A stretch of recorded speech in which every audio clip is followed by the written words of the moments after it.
Hey everyone, welcome back to the channel. Today we're diving into MIDI editing in Pro Tools. Whether you're working with virtual instruments, programming drums, or just fine-tuning a performance, MIDI editing is a super powerful part of your workflow. By the end of this video, you'll know how to navigate the MIDI editor, make precise edits, and get your tracks feeling tight and musical. My name is Ian Dutra from ID Sound.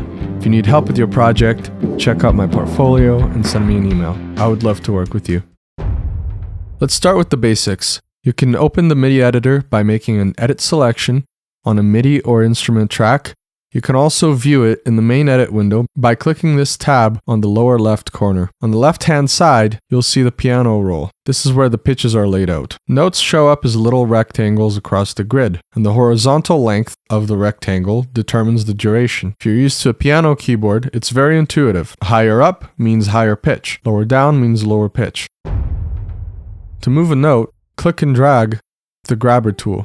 To change the length, grab the edge with a trimmer and stretch it shorter or longer. Later we'll talk about grid values and slip mode, which will allow you finer control over the length and position of the notes. To add a new note, double-click with the grabber or click with the pencil tool. Hold Option to flip the pencil around to use the eraser.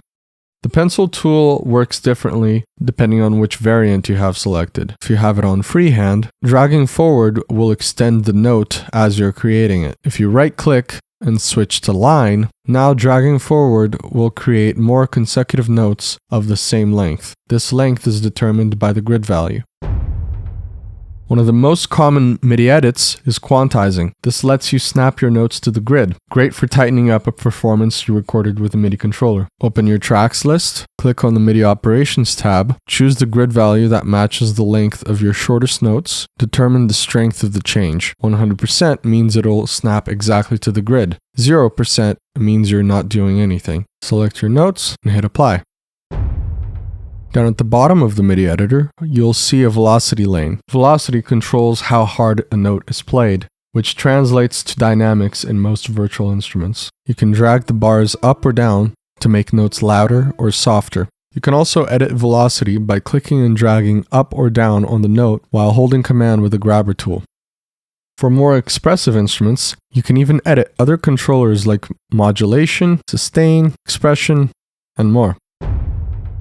Let's go over some settings on the toolbar that you should be aware of in order to optimize your workflow. Here are your edit tools, which you can access with the shortcuts F5 through 10 or Command 1 through 7. This button with the MIDI port and the speaker icon determines whether or not you will hear the selected note as you modify it. Mirrored MIDI editing will apply edits to other clips with the same name. Disable the link timeline and edit selection button so you can freely edit without altering your timeline. Click and drag the bars ruler to determine the length of the loop you want to hear. Switch between grid and slip mode as necessary in order to have finer control over position and length of the notes. And remember, there's also a relative grid mode, which preserves the grid offset while allowing you to move notes by the grid value. You can change the grid value over here. You can activate loop playback in the edit window toolbar by right-clicking the play button and selecting loop. And MIDI merge allows you to add notes to a MIDI clip instead of overwriting them when you record over them. Here's a couple of quick tips. Use the Command D shortcut to duplicate notes.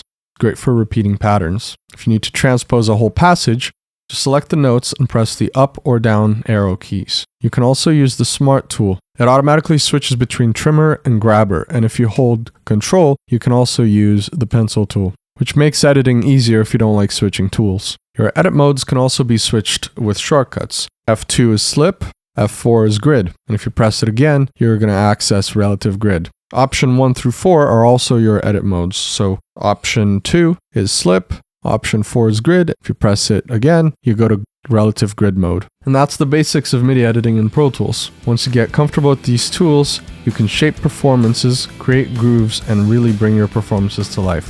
If you found this helpful, make sure to like the video, subscribe for more Pro Tools tutorials, and drop a comment if you have any questions or if you want me to cover more advanced MIDI editing in another video. Don't forget to check out my website to find out more about my work.